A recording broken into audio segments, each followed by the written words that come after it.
కుక్కనందు కుక్క మాంసము వండుకొని తిను చండాలుని అందును సమదృష్టి గలవాడే జ్ఞాని అని చెప్పడం జరిగింది. ఈరోజు ఈ కుల వ్యవస్థ, వర్ణ వ్యవస్థ ఇవన్నీ కూడా జ్ఞానం లేని కారణంగానే ఇవన్నీ కూడా ఈరోజు మన సమాజంలో చోటు చేసుకున్నాయని చాలా స్పష్టంగా మనము గ్రంథాల వెలుగులో చెప్పవచ్చు. మరి ఈ యొక్క అసమానత్వ భావం మన సమాజం నుండి మనం వేరు చేయాలి అంటే ధార్మిక గ్రంథాల పరిజ్ఞానం ప్రతి ఒక్కరి కూడా అవసరం. ఇలాంటి బహిరంగ సభలు, ఇలాంటి ఆధ్యాత్మిక మహాసభలు మనం ప్రతి ప్రదేశంలో, ప్రతి వీధిలో, ప్రతి పల్లెలో ఇలాంటి కార్యక్రమాలు ఏర్పాటు చేసినట్లయితే మరి అసమానత్వ భావాన్ని అతి తొందరలో మన సమాజం నుండి మనం వేరు చేయగలం.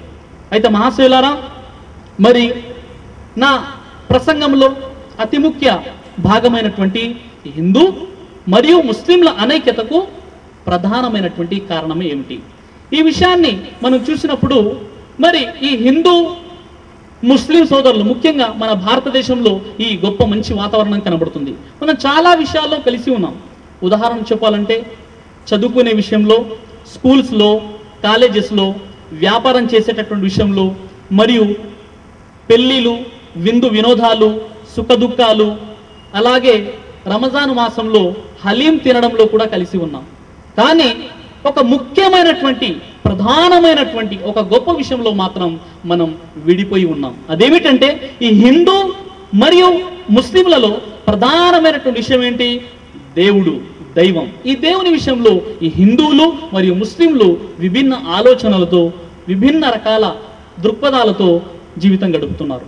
ఒక హైందవ సోదరుని ప్రశ్నిస్తే, అయ్యా దేవుడు ఒక్కడా లేక చాలా మంది అంటే దేవుడు మాత్రం ఒక్కడేనండి, కానీ ఆయన విభిన్న రూపాలలో అవతరిస్తూ ఉంటాడనేసి వారు అవతారవాదాన్ని తీసుకువచ్చారు. ముస్లింని మనం ప్రశ్నించినప్పుడు సకల లోకాల సృష్టికర్త అయినటువంటి అల్లాహ్ తప్ప మరొక ఆరాధ్య దైవం ఎవ్వడూ లేడు అని చెప్పేవారు ఉన్నప్పటికీ కూడా అజ్ఞానం చే కొంతమంది బాబాలు, సమాధులు, వారి ద్వారా మాకేమైనా లాభం కలుగుతుంది అనేటటువంటి వారు కూడా ఈరోజు సమాజంలో ఉన్నారు అంటే ఎంత మాత్రం ఇందులో అతిశయోక్తి లేదు. అయితే మహాశయులారా, మరి ఈరోజు సమాజంలో ఎవరు ఏమి చేస్తున్నారు, తర్వాత ఈరోజు మెజారిటీ యొక్క సంఖ్య ఏమిటి అనే విషయం కాకుండా మన గ్రంథాలలో ఉన్నటువంటి సందేశం ఏంటి నేను మీకు తెలియజేస్తాను. అయితే ముఖ్యంగా దైవ భావన ఏదైతే హిందూ మరియు ఇస్లాంలో ప్రధానమైనటువంటి విషయం ఉందో, ఈ దైవ భావన విషయంలో అంతిమ దైవ గ్రంథం ఖురాన్, ఈ ఖురాను గ్రంథంలోని 114 అధ్యాయాలు ఉన్నాయి. ఇందులో 112వ అధ్యాయం సూరే అల్ ఇఖ్లాస్, దేవుడు ఎవరు, దేవుడు కాని వారు ఎవరు చాలా సూటిగా స్పష్టంగా తేల్చి చెప్పేటటువంటి అధ్యాయం సూరే అల్ ఇఖ్లాస్. ఇది 112వ అధ్యాయం. ఇందులో సృష్టికర్త అయినటువంటి దైవం ఇలా సెలవిస్తున్నాడు, బిస్మిల్లాహిర్ రహ్మానిర్ రహీం, ఖుల్ హువల్లాహు అహద్. ఇలా చెప్పండి ఓ ప్రవక్త, అల్లాహ్ ఆయన అద్వితీయుడు, ఆయన ఒక్కడే. అల్లాహు సమద్, ఆయన నిరపేక్షాపరుడు, ఎవరి ఆధారము ఎవరి అక్కర లేనివాడు. లం యలిద్, ఆయనకు సంతానము లేదు, ఆ దైవానికి సంతానము లేదు. వలం యూలద్, ఆయన కూడా ఎవరికి జన్మించలేదు, ఆయనకు తల్లి తండ్రి ఎవరు లేరు. వలం యకుల్లహు కుఫువన్ అహద్, ఆ దైవానికి సరి సమానులు, సాటి మేటి ఎవరు లేరు అనే విషయాన్ని ఖురాన్ గ్రంథం తెలియజేస్తుంది. ఇక్కడ దేవుడు ఎవరు అనే విషయానికి సమాధానంగా చాలా సూటిగా స్పష్టంగా ఖురాను గ్రంథం ఏమంటుందంటే, సృష్టికర్త అయినటువంటి అల్లాహ్ ఒక్కడే, ఆయన నిరపేక్షపరుడు, ఎవరి ఆధారము ఎవరి అక్కర లేనివాడు, ఆయనకు సంతానము లేదు, ఆయన కూడా ఎవరి సంతానము కాదు, ఆయనకు సరి సమానులు, సాటి మేటి ఈ విశ్వంలో ఎవరు లేరు అనే విషయాన్ని అంతిమ దైవ గ్రంథం ఖురాన్ తెలియజేస్తుంది. ఈ విషయాన్ని ఖురాన్లో తెలుపబడినటువంటి 112వ అధ్యాయము సూరా అల్ ఇఖ్లాస్ 1వ వచనం, ఖుల్ హువల్లాహు అహద్, ఆ అల్లాహ్ అద్వితీయుడు, అల్లాహ్ ఒక్కడే. ఈ సందేశాన్ని హైందవ గ్రంథాల వెలుగులో మనం చూసినప్పుడు ఋగ్వేదం 6వ మండలం 45వ సూక్తం 16వ మంత్రంలో, య ఏక ఇత్తముష్తుహి, ఒక్కడు సాటి సమానము లేని ఆయన్నే స్తుతించండి. ఋగ్వేదం 8వ మండలం 1వ సూక్తం 1వ మంత్రంలో, మా చిరణ్య ద్విశంసత సకాయో మా విశంసత, ఓ మిత్రులారా ఆ ఏకైక దైవాన్ని ఆరాధించండి, అప్పుడు మిమ్మలను ఏ బాధ బాధించదు. ఇంకా చాందోగ్య ఉపనిషత్ 6వ మండలం 2వ సూక్తం 1వ మంత్రంలో, ఏకమేవ ద్వితీయం, ఆయన ఒక్కడు రెండవ వాడు లేడు అని హైందవ గ్రంథాలు చెప్తున్నాయి. ఇంకా శ్వేతాశత్రోపనిషత్ 3వ అధ్యాయము 2వ మంత్రాన్ని పరిశీలిస్తే, ఏకో హి రుద్రోన నద్వితీయాయ తస్తుహ యైమాం ముల్లోకాని శత ఈశనీభిః. ఈ సమస్త లోకాలను సృష్టించి పరిపాలించేటటువంటి ఆ దేవుడు వాస్తవానికి ఒక్కడే. రెండవ వాడుగా చేయడానికి ఆయన పక్కన మరొకడు లేడు, ఆయన ఒక్కడే అనే విషయము ఇక్కడ శ్వేతాశ్వతరోపనిషత్ తెలియజేస్తుంది. ఇంకా శ్వేతాశ్వతరోపనిషత్ 3వ అధ్యాయము 3వ మంత్రంలో ధావ్యా భూమి జనయాన్ దేవ ఏకః.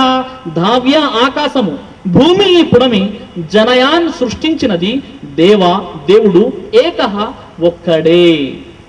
ఇంకా హైందవ వేదాంతాల యొక్క బ్రహ్మసూత్రాన్ని పరిశీలిస్తే ఏకం బ్రహ్మం ద్వితీయం నాస్తేనెన్ నేహన నస్తేనెన్ నస్తే కించన్.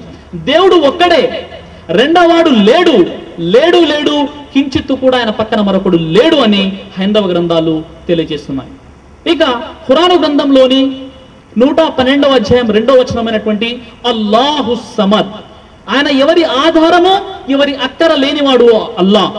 ఈ విషయమై భగవద్గీత గ్రంథం 10వ అధ్యాయము 3వ శ్లోకాన్ని పరిశీలిస్తే చవేత్తి లోక మహేశ్వరం, ఆయన సమస్త లోకములకు నియామకుడు అని చెప్పడం జరిగింది. ఇంకా అధర్వణ వేదం 20వ కాండం 58వ సూక్తం 3వ మంత్రాన్ని పరిశీలిస్తే దేవో మహాబసి,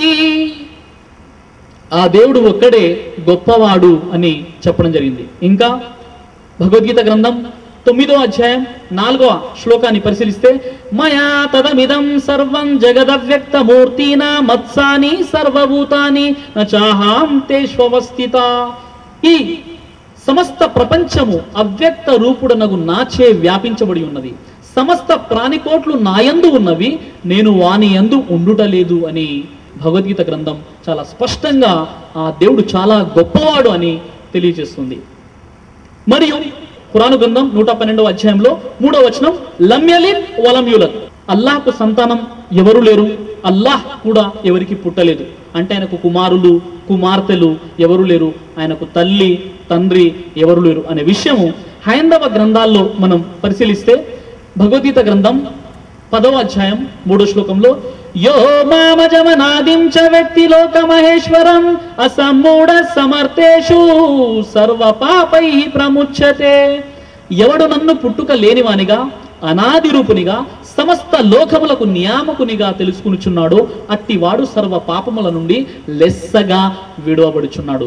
యో ఎవడు మాం నన్ను అజం పుట్టుక లేనివానిగా తెలుసుకునిచున్నాడు, ఆ దైవానికి పుట్టుక లేదు అని భగవద్గీత గ్రంథం 10వ అధ్యాయం 3వ శ్లోకంలో తెలియజేయడం జరిగింది.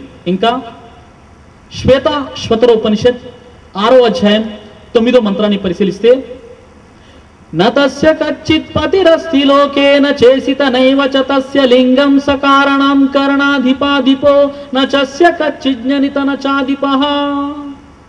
ఆ దైవానికి ఈ జగత్తులో ఎవరు కూడా సరి సమానులు లేరు, ఆ దైవానికి ఎవరు కూడా యజమాని లేడు, సమస్త జీవాలకు పాలకుడు ఆయనే, ఆ దైవానికి తండ్రి లేడు అని హైందవ గ్రంథాలు చెబుతున్నాయి. కాబట్టి మహాశివులారా, ఆ దైవానికి సంతానము ఎవరు లేరు, ఆయన కూడా ఎవరికి జన్మించలేదు అని హైందవ గ్రంథాలు ఏ విషయమైతే అంతిమ దైవ గ్రంథం ఖురాన్ చెబుతుందో, ఏ విశ్వాసాలనైతే ముస్లిం సహోదరులు కలిగి ఉన్నారో ఆ విశ్వాసాలను గురించి, ఆ ఖురాన్ సందేశం గురించి హైందవ గ్రంథాలలో కూడా స్పష్టమైనటువంటి సందేశము మనకు కనబడుతుంది.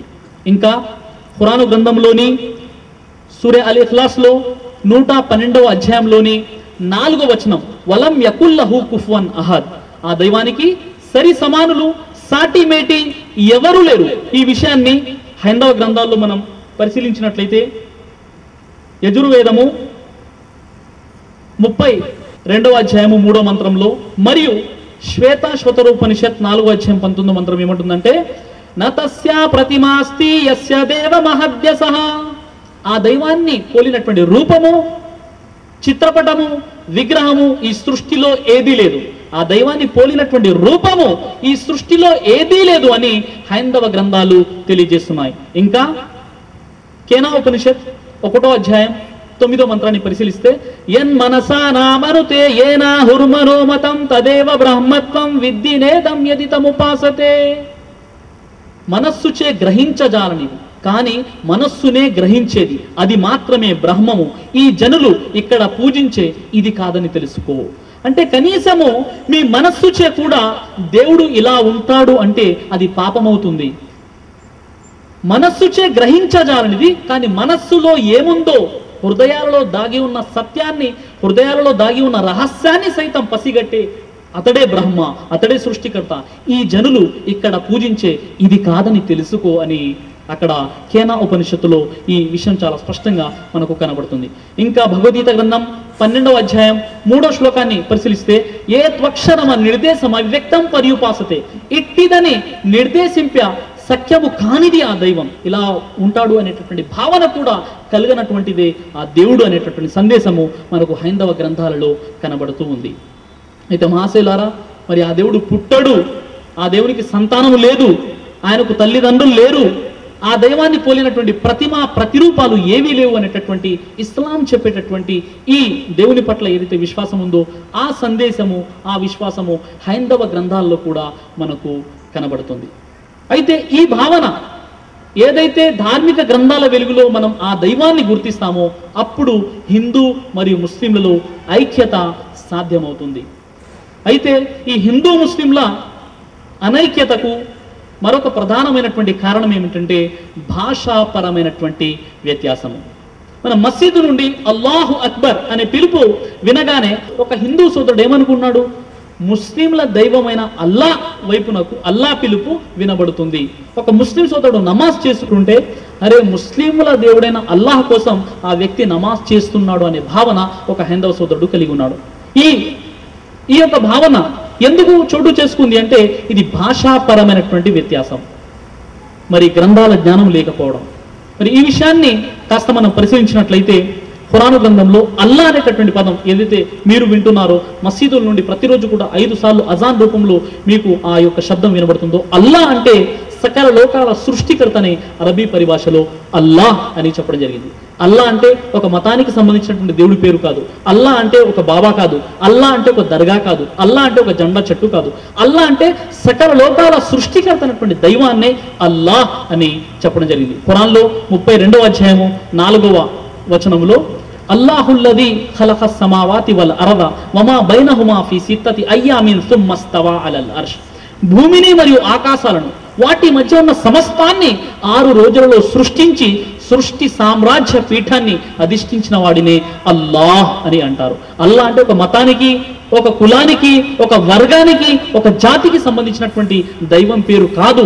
అల్లా అంటే సకల లోకాల సృష్టికర్త అయినటువంటి దైవం పేరే అల్లా అని ఖురాను గ్రంథం చాలా స్పష్టంగా తెలియజేస్తుంది. మరి అల్లా అంటే, అల్లా అనే పేరు ఇది కేవలం ఖురాన్లో వాడబడిందా అంటే కాదు, ప్రాచీన గ్రంథాలైనటువంటి వేదాలలో కూడా అల్లా అనేటువంటి పదం వాడబడింది.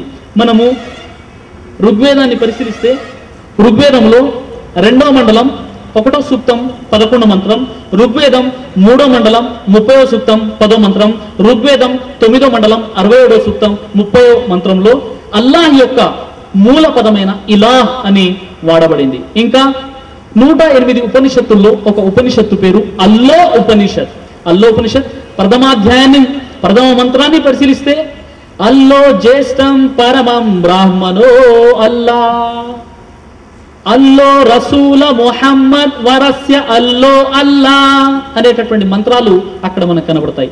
అల్లో జ్యేష్టం పరమం, అల్లా మొదటివాడు, బ్రహ్మనో అల్లా ఆ పరబ్రహ్మయే అల్లా, అల్లో రసూల అల్లా యొక్క సందేశహరుడు ముహమ్మద్ సల్లల్లాహు అలైహి వసల్లం వారు అల్లాహ్ యొక్క దైవ ప్రవక్త అని ఈ విషయము హైందవ గ్రంథాలైనటువంటి అల్లా ఉపనిషత్తులో ఈ విషయం మనకు కనబడుతుంది. ఇంకా మహాశైలారా, ఖురాన్ గ్రంథాన్ని మనం పరిశీలిస్తే ఖురాన్లో సూరే బనీ ఇస్రాయిల్ 17వ అధ్యాయము 110వ వచనం ఏమంటుందంటే, బిస్మిల్లాహిర్ రహ్మానిర్ రహీం కుల్ ఇదుల్లాహ్ అవిదుర్ రహ్మాన్ అయ్యమ్మా తదూ ఫలహుల్ అస్మాఉల్ హుస్నా, మీరు ఆ దైవాన్ని అల్లా అని పిలవండి లేదా అనంత కరుణామయుడు అని పిలవండి, అల్లాహకు మంచి పేర్లు ఉన్నాయి, మీరు ఏ పేరుతోనైనా పిలవండి అనేటటువంటి విషయము అక్కడ మనకు కనబడుతుంది. అంటే ఆ దైవానికి మంచి పేర్లు ఉన్నాయి కాబట్టి ఆ పేర్లతోనే మీరు పిలవండి, వేరే పేర్లతో పిలవకండి అని ఖురాను గ్రంథం తెలియజేస్తుంది. ఈ విషయాన్ని మనం ఋగ్వేదం 1వ మండలం 164 సూక్తం 46 మంత్రం, ఋగ్వేదము 10వ మండలం 114 సూక్తం 5వ మంత్రాన్ని పరిశీలిస్తే ఏకం సత్ విప్ర బహుదా వదంతి, సత్యము ఒక్కటే, దేవుడు ఒక్కడే, కానీ